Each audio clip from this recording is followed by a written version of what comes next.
Look here, love. This diamond was my mother's. Take it, heart, but keep it till you woo another wife, when Imogen is dead. How? Another? You gentle gods, give me but this I have. Remain thou here while sense can keep it on. For my sake, wear this. It is a manacle of love. I'll place it upon this fairest prisoner. Oh, the gods.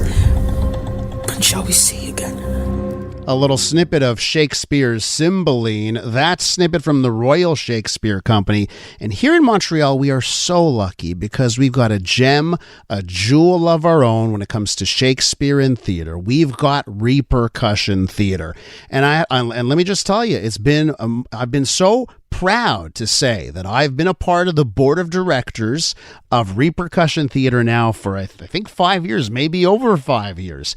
And every year Repercussion Theater puts on Shakespeare in the Park. And of course, as summer has arrived, we're getting into full swing. The temperatures have picked up.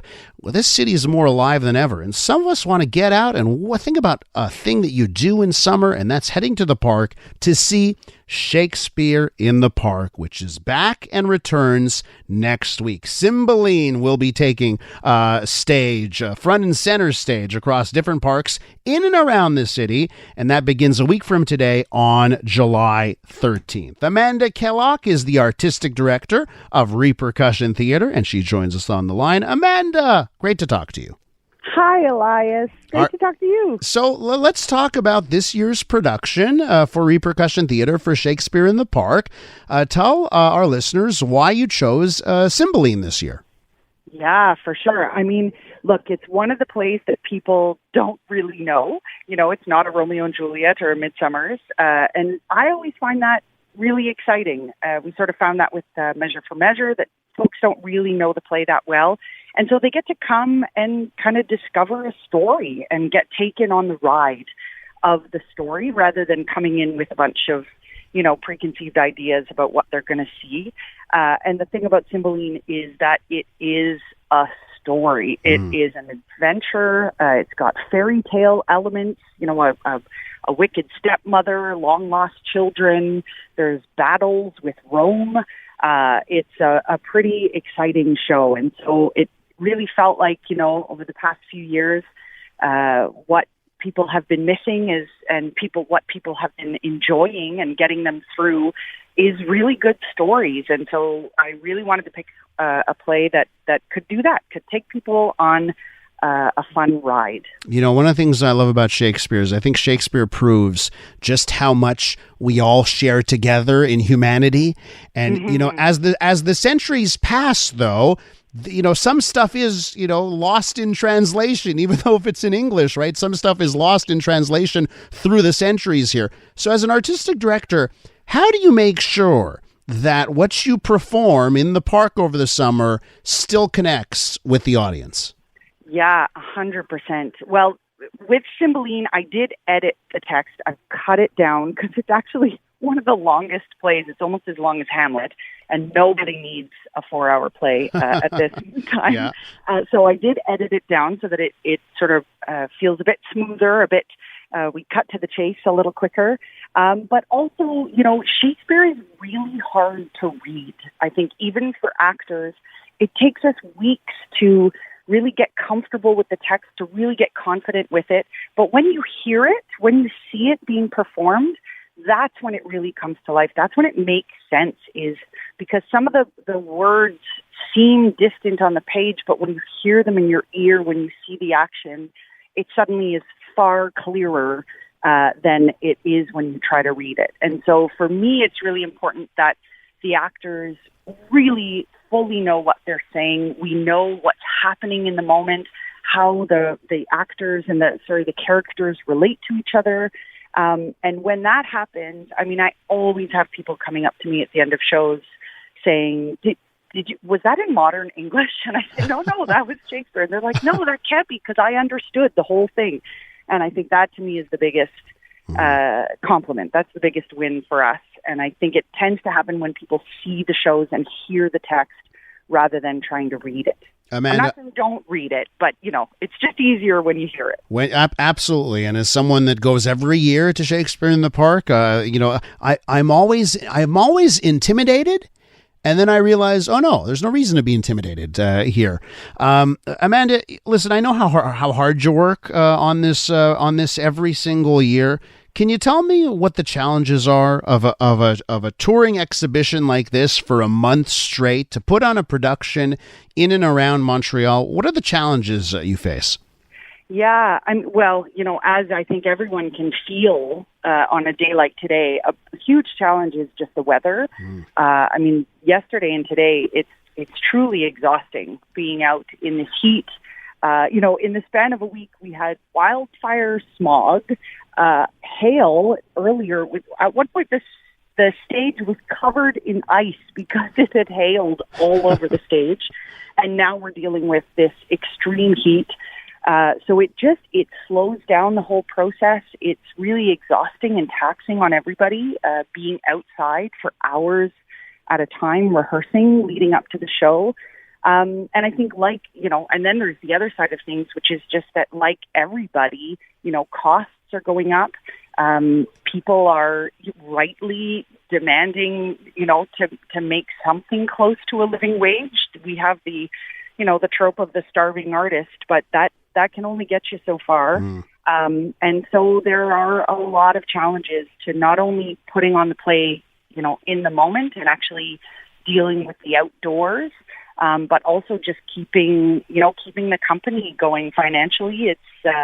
It's a lot of challenges, but I know how much people love it, and I know how much we love doing it, and so the love helps.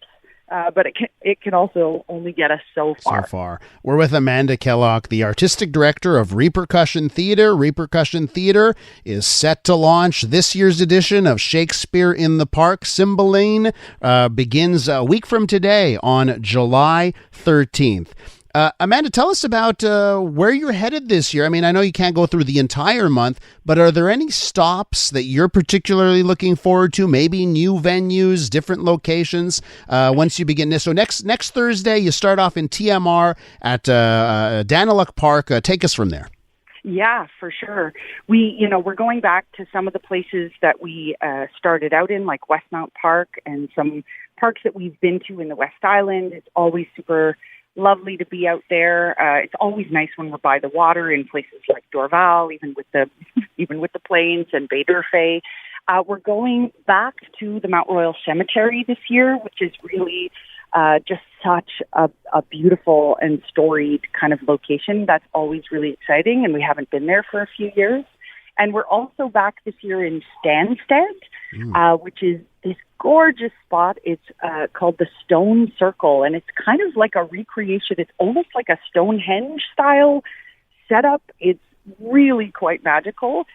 So I'm pretty excited about that. But we've got, about 21 shows over 3 weeks, and we're just really excited to bring it to an audience. I think it's going to be a great show. And as I look at the schedule, and by the way, for everyone listening, if you go to repercussiontheatre.com, you can see the entire schedule that's up. Now it all makes sense, Amanda, why it's the park is called Cercle de Pierre in Stansted, if it's reminiscent of Stonehenge. You were mentioning, costs, and you were mentioning, it's tough for everyone. Everyone needs to make a living wage here. Let's just point this out, right? For those people that want to see Shakespeare in the Park and enjoy that with their family, what is the cost? Well, that's the thing, Elias. It's free. We believe really strongly that art is a human right, and people should be able to access really beautiful, high quality theater without having to pay, the prices that you would pay if you had to go to Broadway or somewhere like that. And so we don't charge any entrance fee to anybody. People can just come and sit and enjoy it. We do collect donations. And so, for those who can donate, I really encourage people to do it.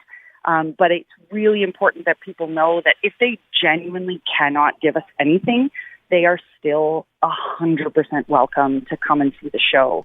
So it's free, but it doesn't cost nothing to make it free. Of course. So Amanda, and I'll point this out for people that want to support. Obviously, the donations are key, and to make it maybe a little bit more of a fun soiree, you've got these wonderful VIP packages where your chair is already set up. You can get a blanket included, and they're available on the repercussiontheater.com website. So if you want to go to one of these shows and you sort of want to just forget about the planning part and just show up and have a great seat and seating, get one of those VIP packages. I think there's a lot of interest in those as well, right, Amanda?